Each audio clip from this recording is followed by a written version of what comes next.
Good morning, everyone, and welcome to another Bevington Group webinar. For those who don't know me, my name is Roger Perry, and I'm the CEO of the Bevington Group. And it's my pleasure with the team here who are helping me in the background to host this and talk to you about productivity technologies. But before I go too much further, I'd like to pause and acknowledge the traditional owners of the land from which I'm broadcasting, the Wurundjeri people of the Kulin Nation, and pay my respects to their elders past, present, and emerging.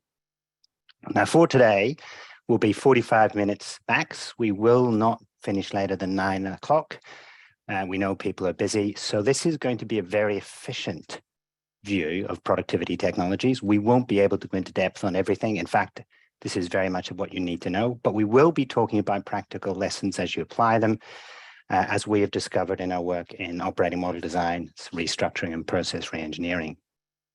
So we'll cover some of the more topical elements, and the topical elements include, for example, AI and the practical uses and deployments and the limitations. Now, for those who have questions, it's worthwhile pointing out that you can send them to webinar@bevingtongroup.com. And what we'll do is we'll try to get back to you with the answers to those questions. If there's time at the end of the webinar, I'll answer them. But generally, we find we're pretty jam-packed, so it's a response afterwards. But if there is time, we'll have a crack at that. All right, so what we're going to cover today, we are going to talk about the challenges that organizations are facing, but you know those, so we'll be quick and we'll get straight into the meat of the types of technologies. Now, there are a whole bunch of technologies we can't mention. We'll be focusing on things like robots, intelligent automation, AI, all sorts of different solutions that you can employ, the difficulties, the challenges, the right way to do it. There are types of productivity technology that are older but are being updated very rapidly that are still valuable. They're process technologies, workflows, various forms of CRM, ERP systems that are getting better, et cetera, et cetera. We'll touch on them only very briefly where it's appropriate to do so, because obviously they still apply. There will be some words of caution, and there's definitely some advice on how to proceed. Okay, so let's talk about some of the challenges. Well, I think most of you will know this, but we are in a very strange macroeconomic context. On the one hand, we have inflation and rising interest rates, and the net effect of rising interest rates, it is actually suppressing real wages, which is going to have an impact on many organizations, even if it hasn't had a material one yet. But for most, it's being thought about, managed, forward plan, etc. But it is a difficult context to manage. But to add to the difficulties, there's also a supply shortage on skills and labor, with record low unemployment levels being reached. So there are pressures on the bottom line in multiple ways. There are pressures on service delivery in multiple ways. So for many of you, getting staff is an issue. For many of you, being able to pass on price rises is an issue, even if your supply costs are rising. Now, in this sort of context, productivity is a good way to think about one of the solutions. So basically, if you've got a staff shortage, you can get more with the same staff that you've got and probably increase the quality of work life that your staff have, and we'll explain how. It's not about getting rid of staff with productivity technologies. It's about enhancing. So productivity technology, of course, also helps with cost rises. So in essence, if you can actually continue to do more for your customers, but hold your cost pretty flat, because you're getting more out of the workforce that you've got, because you're taking, for example, out some of the drudgery from the job, you've got a sensible solution. So in a world which is inflationary, and in a world which is constrained by skills and labor shortages, productivity technologies make sense. But of course, there are lots of other things in the context that I mentioned down there, including ongoing anxieties, mental health services under pressure, et cetera, et cetera. We're not going to talk too much about them, but they do provide a context which affect the human story in deployment. And I'll come to the deployment human story in a minute. So just to start with trend predictions on productivity technologies. Now, this comes from the likes of Gartner and UiPath and Blue Prism, and a little bit more on those sorts of providers in a moment. But effectively, unsurprisingly, AI and automation are predicted to be critical in dealing with skill shortages, simply because you can actually take some of the drudgery and repetitive work, and sometimes some of the decision making, which again we'll come to, out of the work life of staff and actually allow people to do more. Now, this is a form of augmentation of a workforce. It's not replacing humans. Maybe that day will come, but we're not talking about that day today because it's more of a ways off. This is about augmenting and working with. Of course, there are other things happening, like novel approaches to hiring and changing the nature of the office and so forth. But fundamentally, this is a context into which automation technologies play very well. The challenge is that many people who've done early implementations actually aren't getting the returns. We'll discuss why. But another challenge actually is that while there are plenty of technologies which we'll deal with here, is adoption in Australia is actually relatively slow.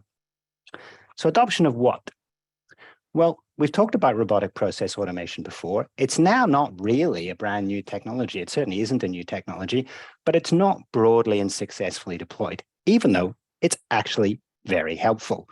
But I'll explain some of the problems. It's helpful because it can basically help you take repetitive and possibly error-prone tasks out of the working day of many of your staff.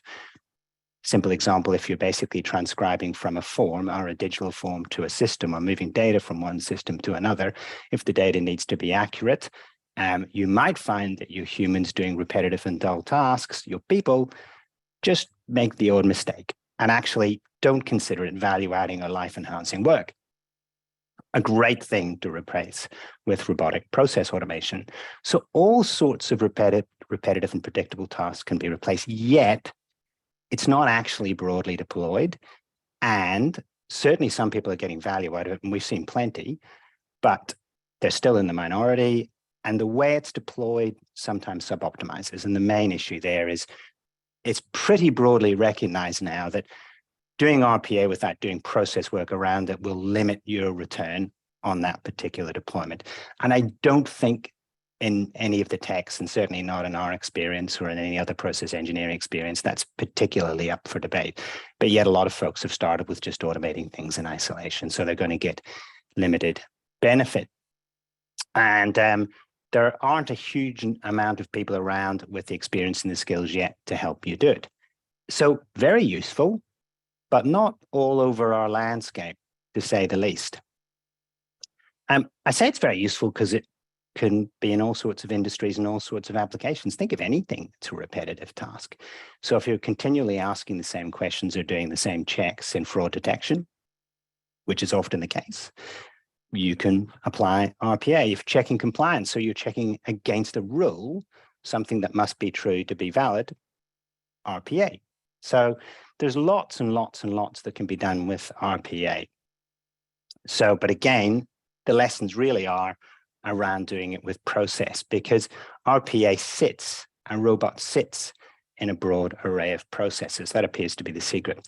Another thing that's worthwhile pointing out, you can't always just build it, leave it, and a couple of decades later, it'll still be running, because when you mess with the underlying systems, you actually can break links and you've got to go back and maintain your RPA. So there are maintenance activities that you need to think about with RPA.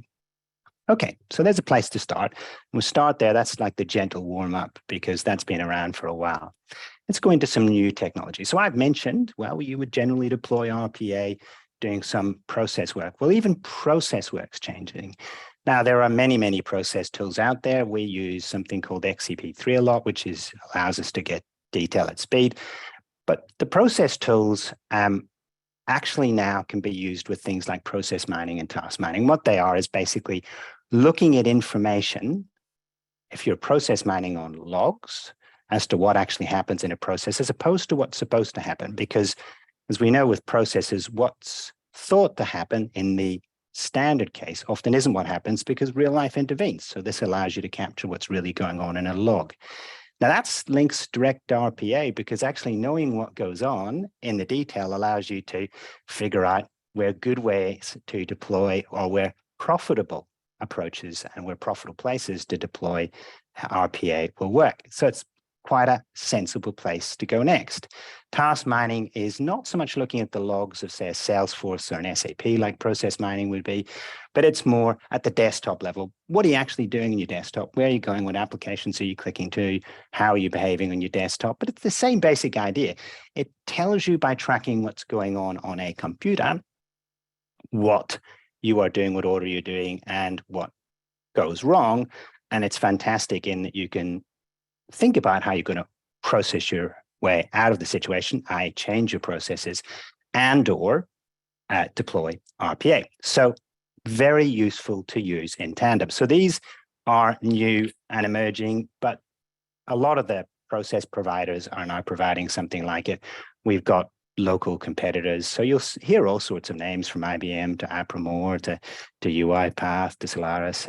There are lots around, and they're definitely getting better, and they're getting better fast, even though this is much newer. So that's an important technology, and you can use that with process improvement technologies and tools that are around there. And a lot of the process re-engineering tools that are around, or the process improvement tools that are around, are much, much better. Okay. Now, whilst AI might appear in process and task mining, and we haven't talked much about AI yet. So this is the next layer of the productivity story. So there are different terms in AI, and I think it's useful to pause for thought and just give the background framework, because it is useful to know this. So there is down the bottom there reference to artificial general intelligence. And as a member of my team, Hugh, who's been helping and done a great job in this pack, has pointed out, artificial general intelligence is basically still science fiction. You know, it's Skynet on the Terminator movie type thing. So it's basically so flexible, it can do anything. You wouldn't really be able to tell the difference between it and another intelligent entity like a human. So we're not going to be talking much about that. So let's get to the real stuff. There's artificial narrow intelligence, sometimes called weak AI. An example of that's something that's very specific. So it might be reading contracts, for example, looking for particular patterns in a contract, or looking for particular clauses in a contract, or particular pieces that are concerning, say when you're doing M&A activity and you want to know a break clause in thousands of contracts, whether you've got to go renegotiate a contract because an owner's changed, right? So something that's very focused.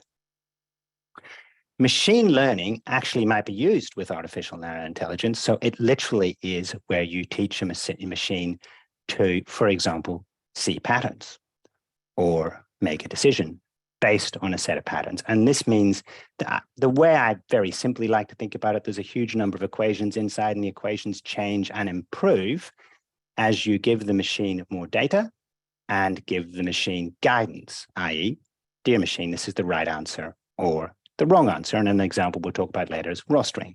So machine learning can be used to optimize a roster. And in a world where you don't have that many staff to actually fill the gaps in the roster, actually having a smart roster is a pretty good idea.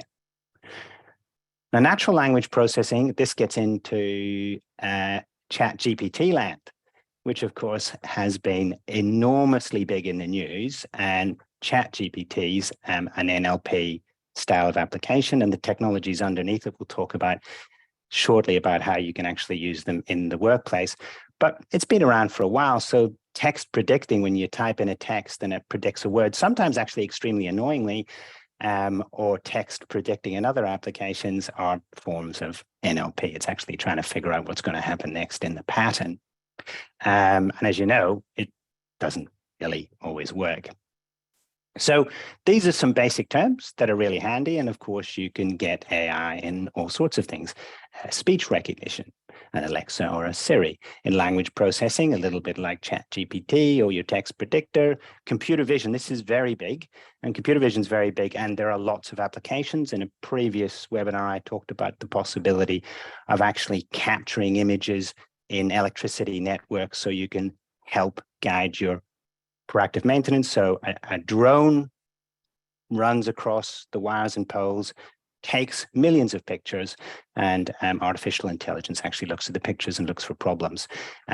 So that's an extension of computer vision and complex problem solving, like roster optimization. Lots and lots of variables and gazillions of them, which would overload the human mind. perfect for machine learning, and those multivariate activities are perfect. All right, enough techie. Let's get real. So how's it actually used today, and how could it be used? So it's actually only partially used today. It's basically, we could do much more with its current capability with caution. You don't want to go into it too fast.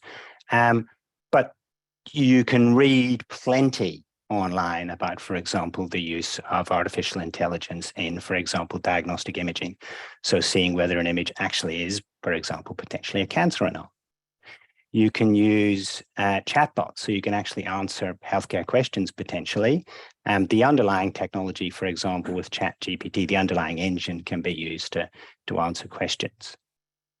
In business, you can actually use AI to segment properly. And if lots and lots of good use cases and examples of segmenting properly actually can target your marketing activities and your communications to customers a great deal better, to the extent you can either drop your marketing costs or increase your customer reach. So you can be much more effective with your spend because you're placing the right offer and improve customer loyalty by not annoying them with offers that just don't matter to them. And of course, chatbots can be deployed on many websites. Chatbots today are largely awful and a detractor from customer experience. Hope I haven't upset anyone by saying so, but you'll have all been on with a chatbot wondering how helpful this really is. And in many cases, what people are actually doing is just getting through the chat as quickly as possible to get to a human. There are some other problems. For example, if you are using computers to do an interview, chatbots to do an interview, and that is actually increasingly common. The first screenings being done digitally and with basically software robots. That's very common. In the early stages, you can switch people off. So if you're trying to hire, you can switch people off. So there are some hairs on some of these applications, but they're still extremely useful. Legal discovery, I've talked about a legal example before. I won't go there. Transportation, route optimization, self-driving vehicles is an extreme example. We're not quite there yet. Lots of legal and regulatory issues as well as practical issues. In education, there's been lots of talk about ChatGPT potentially leading to cheating. That's certainly a thing. But you can also use natural language processing, basically what ChatGPT is, a NLP engine, to mark papers. And in security, fraud detection, basically breaches of your firewall, et cetera, you can use AI for all of that. And in fact, to an extent, many have described to me security as an increasing battle of AI devices, whose AI is stronger. So okay, so there's the background in AI. So we've done RPA, we've done some of the mining options, process and tasks. Now, if we go back to RPA and say, now what if you enhanced RPA and gave it some decision-making capabilities? So you added to RPA artificial intelligence. And what you end up with is something that's now called intelligent automation. Now, this is a bit newer than RPA, although there was some versioning of it around in the early stages. Now we're getting, be careful not to be too nerdy here. We're getting really cool here because this allows you to basically step up the automation piece with reasonably predictable decision-making. In other words, it actually makes decisions very, very well once it's trained. One of the challenges, though, with AI, you're not always entirely sure what's happening inside an AI device, but you're not sure how the equation necessarily works, but the outcomes can often be highly predictable. So where you need to make a decision, so I gave one of those examples, which I've got all these photos of wires and poles. Do I need to send someone out to have a look at that particular piece of metal, which looks like it's suffering from metal fatigue? Would be a decision that could link to a system which schedules a job, produces a ticket, and off you go. So this is actually very, very powerful and very useful. But as I've said before, there are some early difficulties that you need to iron through. Look, I can't really do one of these without talking about ChatGPT in a little bit more detail. Now, ChatGPT's lots of business applications, but to be precise, it's actually underlying technology. You have your own version and train your own AI. And you'll often hear people talking about training because you have to give it feedback as to whether it's got the right answer so it can optimize all its internal equations, and actions. But it's blown people away because it generates human-like responses. It's got very broad applicability. I mean, you can use these technologies, for example, to write VBA macros and things like that, not just actually produce essays for your university exam. You can answer it follow-up questions. Well, within one session, you can anyway. It can reassess previous replies in light of new information, can challenge incorrect premises. It can even actually tell you that you've attempted to use it for an inappropriate purpose.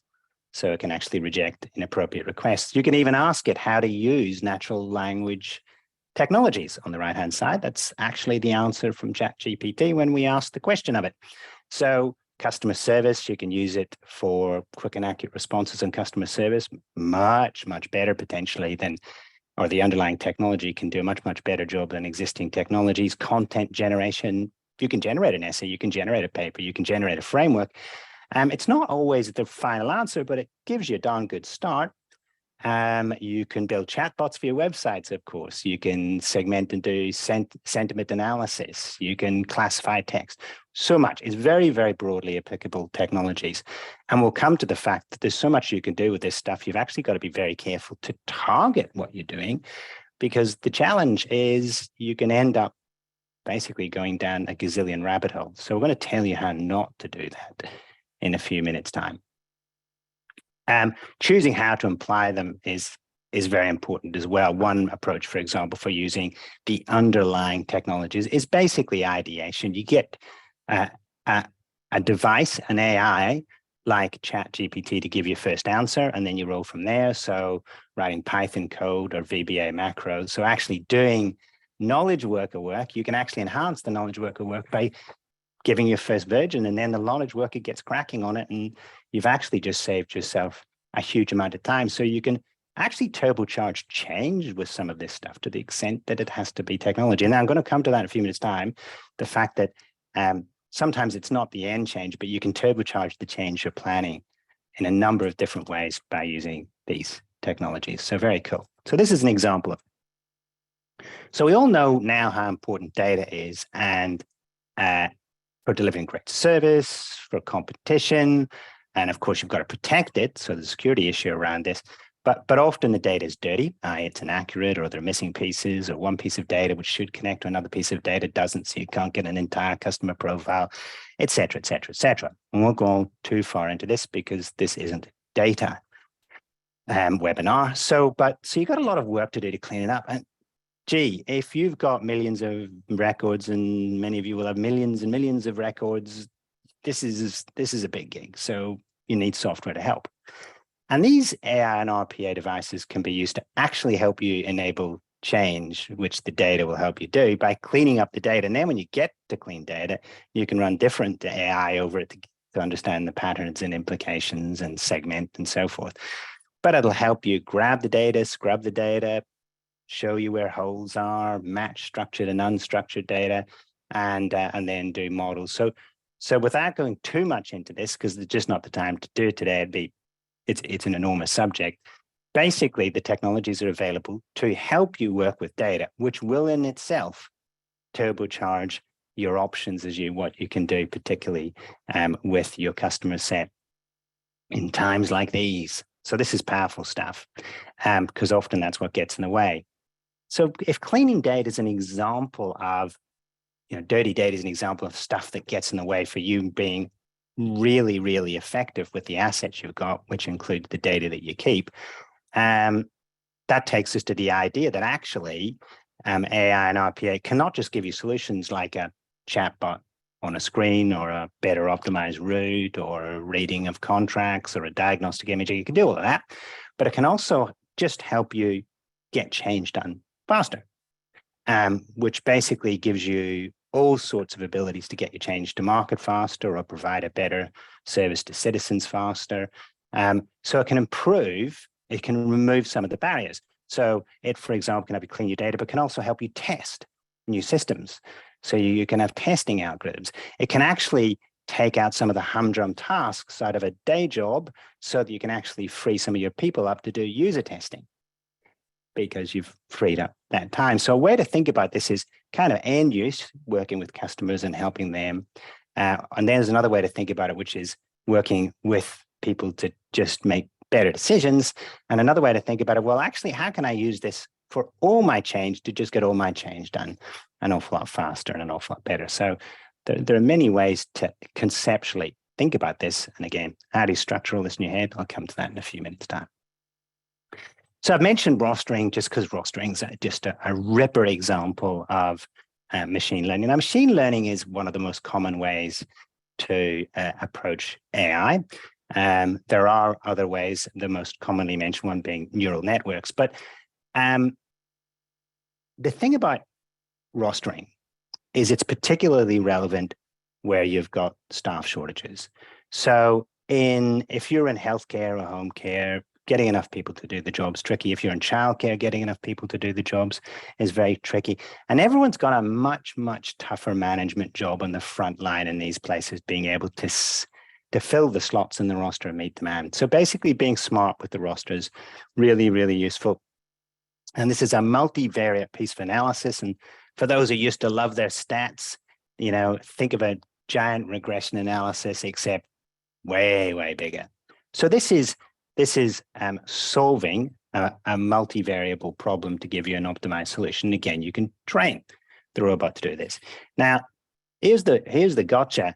You can come up with the most amazing roster that's fully optimized, but your people might not like the idea. So there's a huge piece of change thinking around this. There are processes to wrap around it to make sure that your roster will actually be accepted and your people are consulted. So you might not end up with the ultimate optimized roster. You just might end up with a better roster. It's still a better roster, but you have to consider the human factors, because actually, ironically, because of resource shortages, because of labor shortages, this is now more popular. But because of labor shortages, changes to the roster, it's harder to get your staff to accept because they know.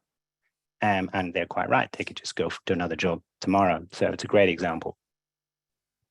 Another example, just in a little bit more depth on customer segmentation. Look, this is incredibly popular at the moment. And one of the reasons is, for example, if there's only so much marketing spend, how are you going to deploy it? So what's your market segment? Or if you're used to customer journey maps, what's your persona? How many people are in that persona? What are the characteristics? It's really, really helpful.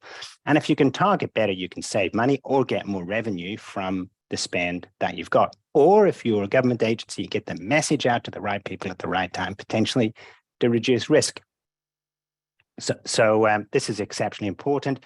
The main block for this is often clean data. Go back to the point I made earlier. You can actually use some of these technologies to help you get to a point where you actually have clean data in the first place. Now, I'm going to just talk about decision support. I've had this idea in my head. It's kind of imagine myself sitting beside a device, and the device is helping me with my decisioning thinking. And to an extent, this already happens in a very simple way. Google can help you with your decisioning, really. But this is where you actually get intelligent advisors. And some of this comes in, like many of you, for example, in wealth will have heard of robo-advice, which is automating very simple general advice.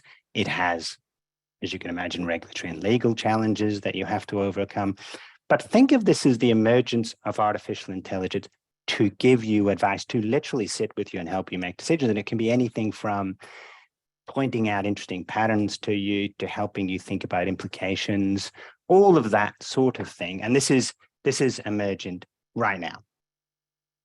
And it can certainly also direct you to the problems that you want to solve in the first place. So this is intelligent decision support. So that IDSS is a term to watch out for. More of it coming to you very, very soon. Okay. So here's the thing, right? This just changes all the time. And while there are things, for example, RPA has been around for a while, but now I've got intelligent automation. We now know a lot more as to how to deploy these things, and it's linked to process. And if you don't link it to process, you're not going to get a good return, et cetera, or as good a return. We know about the human challenges of deployment and what happens for those who don't think about change management when they're deploying this, or those who get a little bit too excited and deploy an unready technology. But the options are going to keep appearing. So I've done a quick scan of the options, and it actually doesn't give you a bad framework. It's a good framework. So if you can think of things as buckets, it gives you a good framework to do the next bit of work, which is decide, what do you do now? So in a world where this is all developing very, very fast, and there's huge amounts of money going into it, and there is actually huge amounts of money going into it. So VCs were putting, this was one of their biggest categories. It was their biggest category. The two biggies are this and various forms of medical technologies. So first of all, it's just worthwhile being aware of some of the problems. I've talked about process and these technologies and wrapping some good quality process thinking about. I've talked about some of the change challenges. And bear in mind, if you look at what happened in the past, let's take chatbots. They haven't always been great. And there's an argument that in some cases, they're so bad. In fact, this isn't an argument. In some cases, there's data on this, that actually NPS drops as a consequence, right? So it's a worse customer experience. So you just have to be careful that you're testing this against real customers before it goes live. If, for example, you're doing Chat GPT. So that's a just general warning. Let's get into some specifics as to what we know, right? So in 2019, I did a webinar and it talked about basically surveys in which CIOs who had engaged early in the artificial intelligence journey, they gave advice. And they said, first of all, aim for soft outcomes so you give yourself time to learn. So don't front up with a massive benefit that you're held to account for that's full of risk because you actually don't know what you're doing in the first couple of years, or you're learning in the first couple of years, because you'll end up in trouble. They said, actually plan for external to internal knowledge transfer. There just aren't enough skills in the market. It's kind of a limited space. So if you can't easily hire to outsourcing, you really should build your own internal capability. And there are lots of reasons to build internal capability. Certainly we're in favor of that too. We think you should. And focus on worker augmentation. And that's, you're not really trying to replace workers. You're actually trying to replace some of their tasks they do so they can do more of what they're good at. Okay, so that all seemed like pretty good sense. Yet, we're pretty certain, and so are lots of other people who are publishing on this, that actually we're not taking this advice, even though it's pretty sensible advice. So to get this done, to get the funding, often big promises that are potentially going to bite you later are being made when something softer and gentler should be approached. And actually, as I'll talk about in a minute, choosing the right lever to pull is going to be very important, because if you choose the wrong one, you just won't get a good outcome. There's still a lot of reliance on external vendors. The bit that maybe we're doing better on is this bit here, which is we're not trying to replace people, we're genuinely augmenting, which means it's a bit less scary than it used to be. And by the way, with all of these, if you want, when we publish this, and we will, pop it up on the web afterwards, all the references are there, so you can look all this data up. So you don't need to scribble notes on this. So if one of the other things we know is you've got to be quite holistic about what's going on. In other words, we talked about optimizing processes, and we've done this in the past before implementing any system. So otherwise, you're basically automating something that's unnecessarily complex, for example. But only 7% of organizations optimize all their processes prior to automation. So they're automating actually potentially bad process. Only 19% actually even have a crack at a reasonable amount of their processes before automating. So basically, automating bad process, it's not going to necessarily give you a good return. It's going to actually give you an automated bad process. And actually, this is one of the really interesting things, is 59% of organizations haven't actually deployed RPA, at least not in any meaningful way. And that actually reflects some of the comments I made earlier, which is the actual uptake in this is pretty spotty when you look across the economy as a whole. So some of the problems that are mentioned to us, and actually in the literature, in fact, we're finding the literature is pretty accurate on this in real terms on the ground when we do the work. Efforts being disconnected to strategy, distracted by new shiny toys. So there's a solution. I'm looking for a problem. Here's a hammer. I'm going to go find it now. Too technology focused, ballooning costs, because it just hasn't quite been thought through in advance, and implementations that are too broad. Now, unsurprisingly, these are some of the problems that you face, not just in the technologies we've talked about, but if you're building an ERP or putting in a new CRM or whatever, or a new billing engine, or actually a new payroll engine. Payroll systems fail too. Okay, so what do you do in this situation? What are we really suggesting? Well, look, the good news is, from our perspective, this is like our national average on our waste database. When we use our XCP3 process here, we've got a really good idea as to the percentage of waste. And there's lots of waste to go at. So you can use AI to reduce waste by actually, one of the ways is to actually stop making errors as often. So artificial intelligence, repeatable tasks, fewer errors, reduces noise, and this is waste. You don't have to go fix it afterwards or deal with the problem because you got it wrong. And I can also automate this blue. This blue means support the mission. This is actually doing the job. You can actually reduce that because you've automated it. And where it's automated, you can use that. You can create a nice big slice in this pie where you can put in, do more work for customer, do more work for citizen, do more work for patient, do more work for member, whatever you want to do. So the good news is plenty of opportunity. You got to decide where you're going to deploy. So the big message here in this presentation is, hey, look at all these wonderful options. And I've actually rushed through them. There's so much more you can talk about. But your first place is, have a good broad view of what's available. Very handy. Your first place is define the problem. Very old-fashioned, isn't define the problem or the opportunity and then figure out how you're going to solve it. And that actually is something that is not always done, or it's done in a kind of trivial way. So if you're thinking whole of organization, how we would approach it is, of course, because we're operating model designers and process engineers, take an operating model perspective, which is an operating model is what are the bits of your organization that you've got to stick together in a systematic way to deliver your mission consistent with your strategy. So it could be process, it could be role design, it could be systems, it could be information flows, it could be policy. So what are the bits? And which bit of those are you going to look at? You're going to look at process, you're going to look at role design.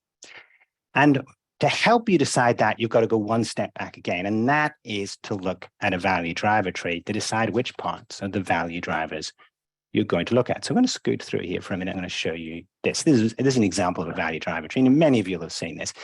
And what we say to our consultants when they're out working with clients, so you need to understand, you don't really understand an organization until you start to draw some value driver trees, which is how do they work? What drives value? Now, if you're a private company, you're driven, at least in part, there are multiple stakeholders now, by profitability for shareholders.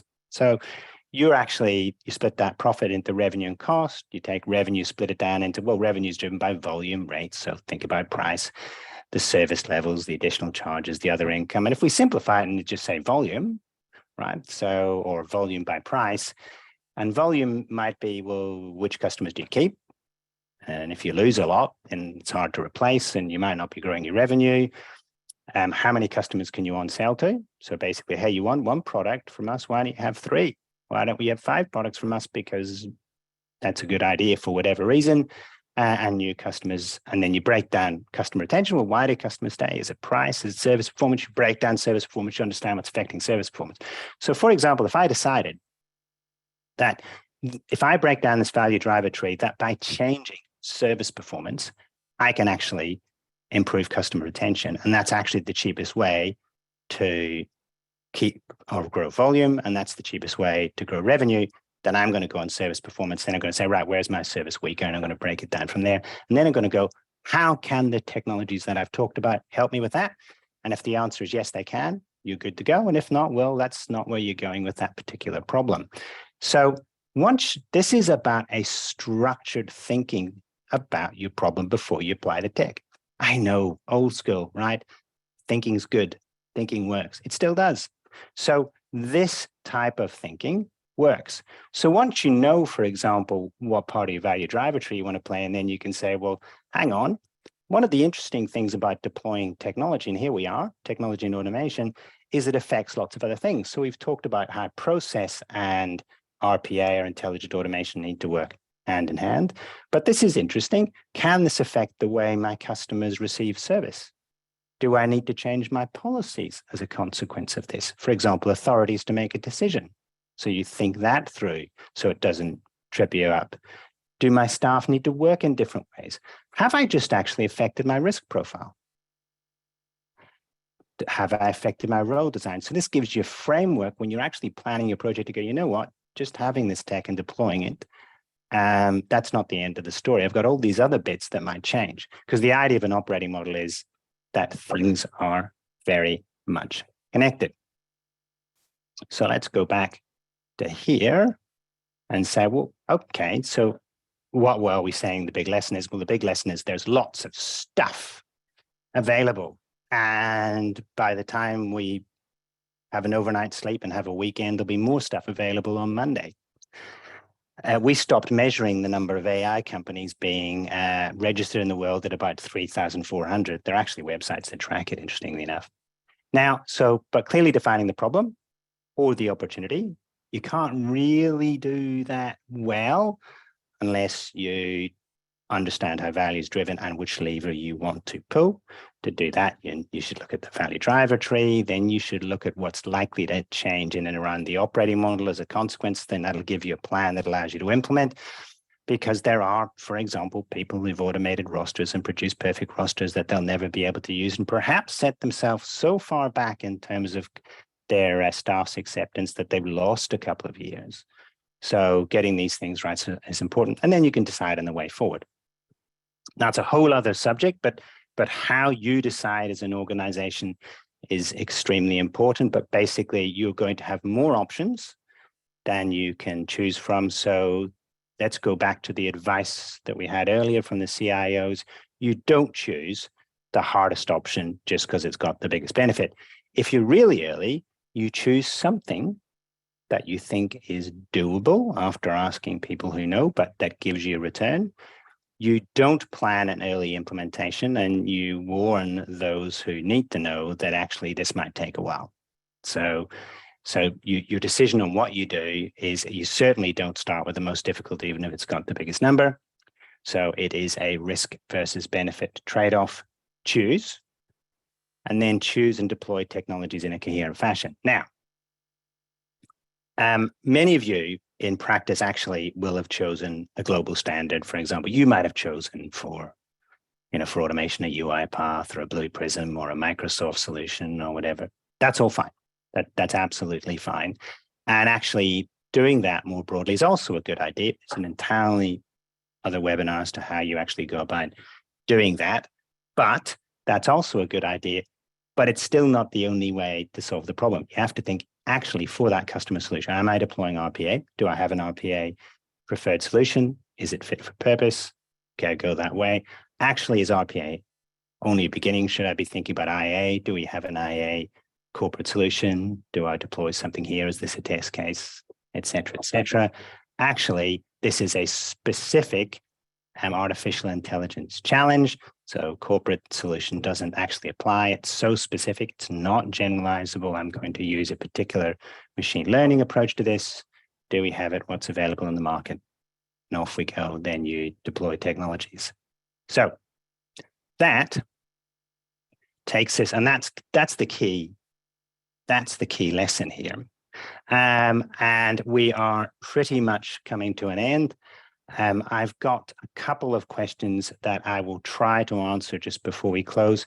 Which are the countries and regions in which companies have really strong adoption? Well, look, unsurprisingly, actually, there are parts of the US. It's not going to surprise you that there are parts of California, actually increasingly Texas, because as I understand it, I'm not an expert on the Texas economy. They're actually large, that there's a lot of transfer of capability rolling from California into Texas, so there's plenty of that. But if you're in New York office, you might find as well that it's rather different there as well. But there are definitely parts of Europe. So I've just come back from the UK where they're using technologies actually at a very accelerated rate compared to 2 years ago. I'm talking particularly London, where I was. And someone's asked, are there ethical risks? There are absolutely ethical risks. I don't have time to talk about it now, but that there are many, many use cases where ethical risks are described, including, for example, machine learning recruitment is the classic example where you actually can entrench some actually quite bad recruitment behaviors, if not extremely bad recruitment behaviors. So that's very much the case. And I'm afraid that's pretty much all I have time for.